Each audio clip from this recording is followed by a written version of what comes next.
Good afternoon and welcome back to Nasdaq Trade Talks. I'm Jill Malandrino, global markets reporter at Nasdaq. We've been coming to you live from Inside ETFs in Hollywood, Florida. And joining me for this segment, we have Jay Gragnani. He's the head of research management at Nasdaq.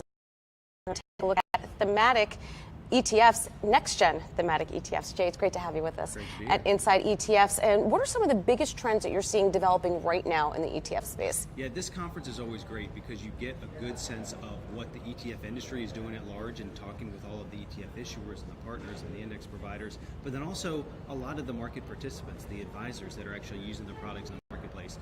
And when you go out and you talk to a lot of the today, you hear a lot of things. Certainly number one is thematic ETFs are big, and we could talk more about that. You continue to see big trends exist in the fixed income space, how to access fixed income, a lot of discussion around fixed income. But at the end of the day, a lot of the conversations that we're having at this conference and outside of this conference about ETFs and their adoption and their usage is around ETF model portfolios. And ETF model portfolios is something that we've been involved with for many, many years as a way for advisors to implement investment strategies and methodologies into their portfolios in a very systematic and a very scalable way. So when we think about all of these different ETFs, whether they're equity, whether they're smart beta, whether they're factors, all of these different terms, and year after year, there's new themes, for lack of a better word, that come up. One of the consistent themes that we've seen is the usage and adoption of ETF model portfolios to take advantage of all of these different new products out in the marketplace. Yeah, we had a couple of Nasdaq Dorsey Wright advisor firms on with us today, so it's definitely growing. You were prime time, first day of Inside ETFs, 2 o'clock, a really hot panel you were on around thematic ETFs. You're seeing some of the themes that are developing there, thematic rotation. Yes. Tell us more about that. Yeah, so thematic ETFs in general, one of the things that we talk about is there's not a clear definition of thematic. So it's a little bit fluid in terms of what is thematic, but there's a lot of areas that are generally accepted as being thematic ETFs, things like AI and robotics, things like cloud computing, themes in the marketplace that maybe not today or tomorrow are going to be good investments, but years from now are big trends, generational trends that are happening, whether in technology, whether in just generational aging, whether it's in spending habits of millennial generations and the likes.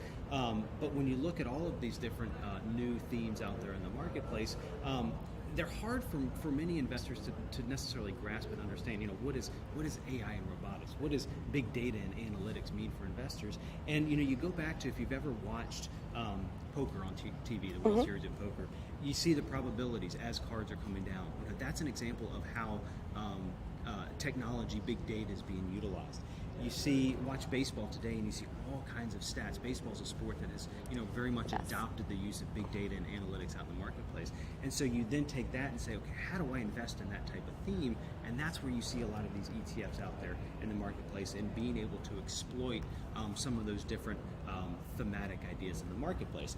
What we mentioned, though, is just this whole idea of, some of these themes, while they might be good long term, they might not necessarily be the right investment right now.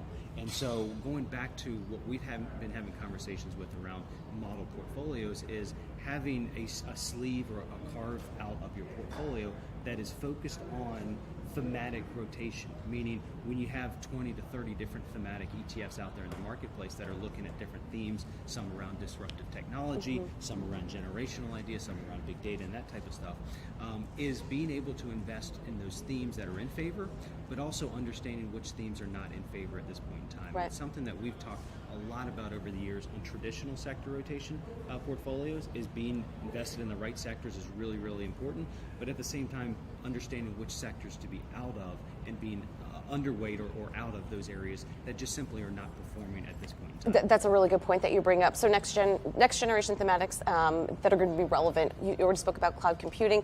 5G is going to be a really strong trend. You have some insight here. The CEO of Ericsson spoke at Nasdaq Sales Kickoff. What were his thoughts around that? Yeah, so it was interesting, and I think I was like many, and just the average person. I hear this buzzword of 5G, and oh, gee, it sounds great. Is it not just 4G, and there's going to be a 6G after that? But really, when we heard from the CEO of Ericsson talk about how the technological innovations in 5G, from the infrastructure to everything else, is going to massively increase the bandwidth and usage among cellular data, not only here domestically in the U.S., but you think about other countries and big emerging economies. You think of China, you think of India, you think of Brazil, and they're growing up by and large, more so in China and India. They haven't owned computers.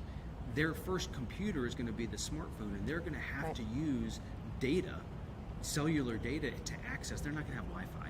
And so 5G is going to replace that in terms of how they're using it, accessing the internet, how they're investing in ETFs, how they're on social and WeChat.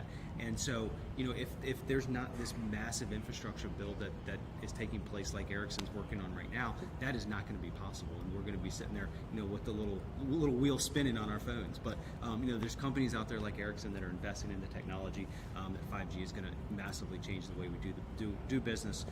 Machine learning is another one of those areas and those themes that is going to continually push the envelope in the way that we interact on a day-to-day basis. And again, that machine learning, we hear the buzzword, what does it mean? And it's interesting as we're here in Hollywood, Florida, just up the street from Miami, where the Super Bowl is going to be played here in a couple of days. And the NFL entered into an agreement with Amazon last year, or in 2018, to bring machine learning through their next-gen stats platform to the consumption of watching an NFL game.